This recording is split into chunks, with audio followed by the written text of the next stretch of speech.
Poor thinking habits keeps most people poor. Not poor working habits. Most people work hard, but they don't think hard.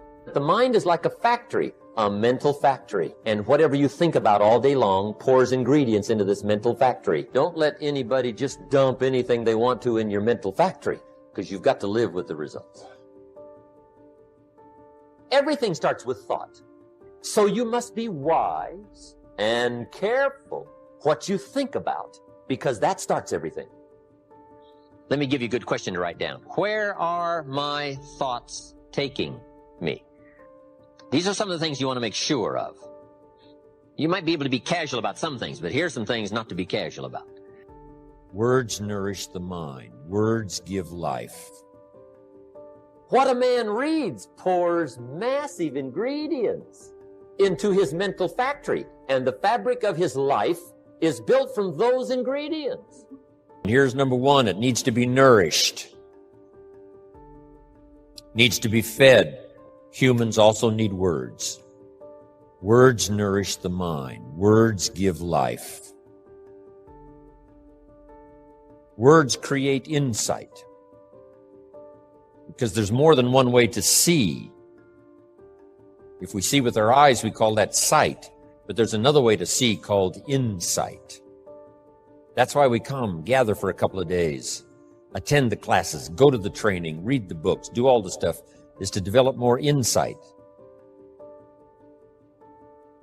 Letting our mind be nourished to think, ponder, and wonder, and conceive ideas, projects, purpose. Give structure to something for the future, whether it's better health or better career, better future. Next, the mind needs to be exercised. Exercised by debate. Exercised by reading both sides of the debate, both sides of the question. Major life issues, major political issues. Don't leave yourself out of the great debate. We need both sides of the human drama represented. As we study good and evil, one we love and one we hate. We study illness, we study health. Someone says, well, you can't study the negative things. You have to study the negative things. You have to give voice to and mind to and time to both sides of the issue so that you can strengthen your side of the argument. It's each person's personal philosophy. So jot this down. Our personal philosophy does two things. One, helps us to see the dangers on one side so we can avoid or minimize those. Then our personal philosophy needs to be developed so we can see the opportunities on the other side so we can maximize those. And for the balance of your life, that's going to be the twin challenge. The battle of the mind is significant for us every day. What to think, what not to think. Beware of the thief on the street that's after your purse, but also beware of the thief in your mind that's after your promise. The thief in your mind that says you're too short, you're too tall, you've never done it before. What makes you think you can do it now? It's not going to work for you. That's stuff that goes on in our mind. It's one of the best for the day. Whatever you do, don't become a victim of yourself. As you engage in this debate, what to eat, what not to eat, where to go, where not to go, what to say, what not to say, what to do, what not to do. Make sure that you strengthen the positive side of this argument with yourself so that day by day you become healthier, day by day you become stronger, day by day you become wiser. Day by day you build a better shield and immunity. So feed the mind, exercise the mind, and build your library. And I've had mentors along the way. I'm telling you, that keep my mind stimulated, that keep my interest keen, that help me to evaluate and to weigh what is good, what is okay, what is better, and what is prosperous in terms of your life. Now, in part of personal development for the mind, you got to sort through what you read, what you see, and what you hear, and decide which of all of that is valuable for you to try and do and master. This is where being a student comes in, not a follower, but a student. You read one book on good health and it says, do what this book says, you'll live forever. You read the next book on health and nutrition and it says, if you do what that first book says, you'll die young. So don't be a follower. Read both books and make up your own mind. One of the best phrases for the day I got, make sure what you finally do is the product of your own conclusion. You don't just follow, but you listen to both sides of the argument. You listen to the controversy. You try to master the points on both sides or three sides or whatever. Then you start charting your own course. It doesn't say you'll make always the right decision on what course to take or what to do. You can refine as you go. But make sure that what you do is the product of your own conclusions. Conclusions from the debate. Conclusion from what makes the best sense to you. Give yourself a chance to change. Reevaluate. That you will read whatever you have to read. You will hear whatever you must hear. And you will watch and see whatever you must see in order to make your life refined and worthwhile and achieve all of your purposes. It takes a lot of effort to learn. It takes a lot of effort to grow. It takes a lot of effort to decide and debate. But jot this down. It's all worth the price. Whatever stimulates you to think, whatever stimulates you to wonder, whatever stimulates you to react or even to debate, even if you hear something you say, well, that's not right. See, that's still valuable. It means your mind is ready to take on something, whether it's agreeable or not agreeable, just so you're alive and alert and awake, ready to process anything that comes your way. Take the best of it and make it beneficial for you so that tomorrow you walk with a stronger step. Next month you see a clearer vision. You are a self-made man or woman. You are where you are and what you are because of the thoughts that you have allowed to preoccupy your mind. Whatever you've dwelled upon over the months and years, you have become, and you are right now, today. Your thoughts are the guidance mechanism of your life. So control your thoughts. And when you control your thoughts determine your feelings. And I'll tell you why. It's because it is the thought that creates the feeling. It's how you think about something that is happening in your life that triggers the emotion. The way you explain things to yourself largely determines your emotions, largely determines your thoughts, your reactions, your responses, largely determines the total quality of your life. We become worried, we become fearful, we become concerned and anxious, or on the other hand, we become happy and inspired. Things happen and we react, we think, and we say, well, of course I'm upset. You'd be upset too if you had the same experiences. Life is a continuous reaction to outside stimuli to the average person. So one may be happy or sad, or life has meaning or is meaningless by evidence of what happens to us from day to day. But if you don't want to be upset, you needn't be upset, you see. The incident happens, there's no use denying it, but as far as your experience is concerned, the incident is completely external. It's always on the outside. What happens in your mind happens as a result of your attitudes and your feelings and your habit patterns. Your thoughts are your reactions to the incident, always. The incident did not make the thought. It is your mind, and you have been thinking and reacting in thought according to the level of your consciousness. When was the last time you said, he makes me so mad? Or that just teased me off? And of course, this is not correct at all. No one ever makes you mad. No one ever gets you upset. As I say often, you are upset because you're upsettable. You're angry because you have a anger consciousness that is touched like a little red button that causes it to blow up within yourself.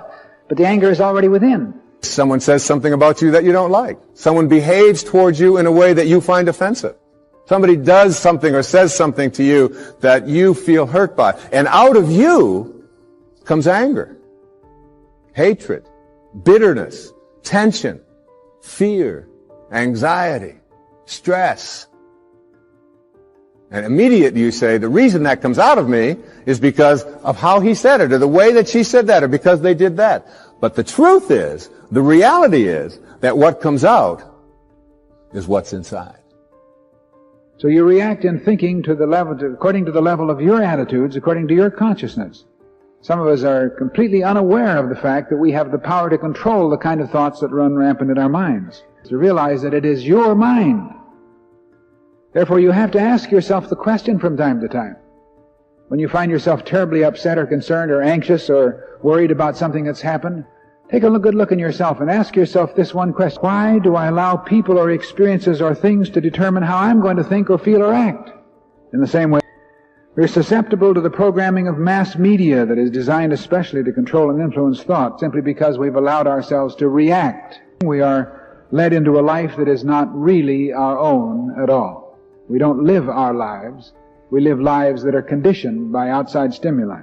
But that's because we refuse to accept the responsibility for our own thoughts.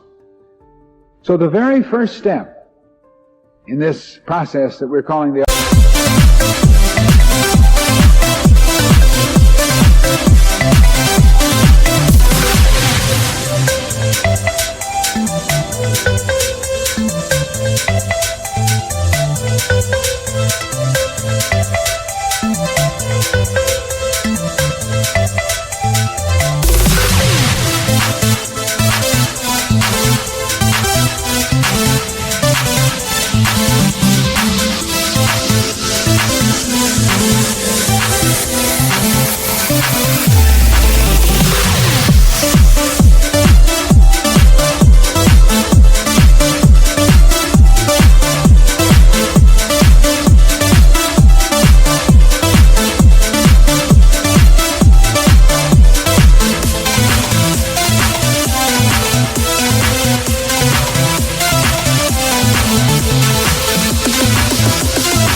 art of thinking is to know that no matter what happens in your world, no matter what happens out there, no matter what you read in the papers, no matter what is taking place around you or to you, you always have a choice. Your anger is your choice, and you can always choose to be happy, angry, depressed, miserable, upset, or you can choose to be fulfilled and do something positive in this moment. It's always up to you. You can choose to think positively or creatively. You can become the master instead of the slave. It's not easy to think happiness when you're unhappy, because your unhappiness is busy manufacturing more unhappy thoughts. We're busy manufacturing negative thoughts to fulfill the negative state of consciousness, and it goes round and round. It's a vicious cycle. But as I say so often, you don't have to have anything to be happy about ever. You can be happy simply because you want to be happy. Abraham Lincoln once said, a man is about as happy as he makes up his mind to be. This is the key to the positive life. This is the key to positive thinking. It's simply determining that you have control and you can think the kind of thoughts that you want to think, and making the commitment at the beginning of the day and regularly through the day that you're not going to allow people or conditions or circumstances to decide how you're going to think or feel. Fact is, you always have a choice. You always have a choice. And this is a very important realization. You better not read the news for a while until you keep yourself in perfect peace and develop the capacity to control your own thoughts. Then you can read the news and listen to the news and see what's going on in the world, saying that the world has problems today. But not I have problems. The world has problems. Then suddenly you're in a state of consciousness where you can be a creative asset to the world, but at least you're not going to be destroyed by it. If you'll give it a good try, it will completely change your life for the better. Now I'll try to outline the 30-day test I want you to make. Now keep in mind that you have nothing to lose by making this test, and everything you could possibly want to gain. First, it's understanding emotionally, as well as intellectually, that we literally become what we think about, that we must control our thoughts if we're to control our lives. I want you to write on a card what it is you want more than anything else. Make sure it's a single goal and clearly defined. You needn't show it to anyone, but carry it with you so that you can look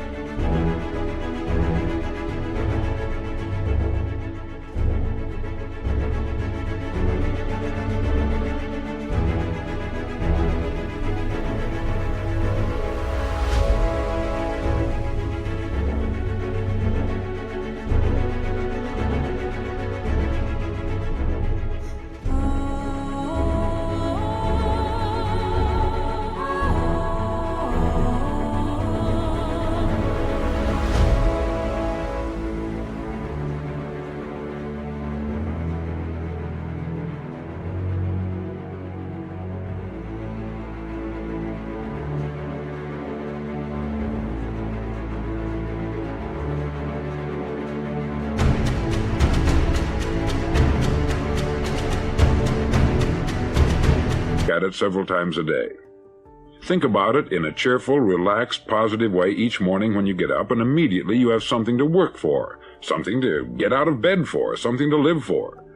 Look at it every chance you get during the day and just before going to bed at night. As you look at it, remember that you must become what you think about, and since you're thinking about your goal, you realize that soon it will be yours. Stop thinking about what it is you fear. Each time a fearful or negative thought comes into your consciousness, replace it with a mental picture of your positive and worthwhile goal. There will come times when you will feel like giving up. It's easier for a human being to think negatively than positively. That's why only 5% is successful. You must begin now to place yourself in that group. Don't concern yourself too much with how you're going to achieve your goal. Leave that completely to a power greater than yourself. All you have to do is know where you're going. The answers will come to you of their own accord. For 30 days, do your best. If you should fail during your first 30 days, by that I mean suddenly find yourself overwhelmed by negative thoughts, you've got to start over again from that point and go 30 more days. Gradually your new habit will form until you find yourself one of that wonderful minority to whom virtually nothing is impossible. Don't forget the card. It's vitally important as you begin this new way of living. In your spare time during your test period, read books that will help you. Inspirational books like Dorothea Brand's Wake Up and Live, The Magic of Believing by Claude Bristol, Think and Grow Rich by Napoleon Hill, and other books that instruct and inspire. Nothing great was ever accomplished without inspiration. Above all, don't worry. Worry brings fear, and fear is crippling. The only thing that can cause you to worry during your test is trying to do it all yourself.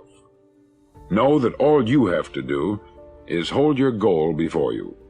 Everything else will take care of itself. Remember also to keep calm and cheerful. Don't let petty things annoy you and get you off course. Remember that you must reap that which you sow. If you sow negative thoughts, your life will be filled with negative things. If you sow positive thoughts, your life will be cheerful, successful, and positive. Live this new way, and the floodgates of abundance will open and pour over you more riches than you may have dreamed existed. Money? Yes, lots of it. But what's more important, you'll have peace. You'll be in that wonderful minority who lead calm, cheerful, successful lives.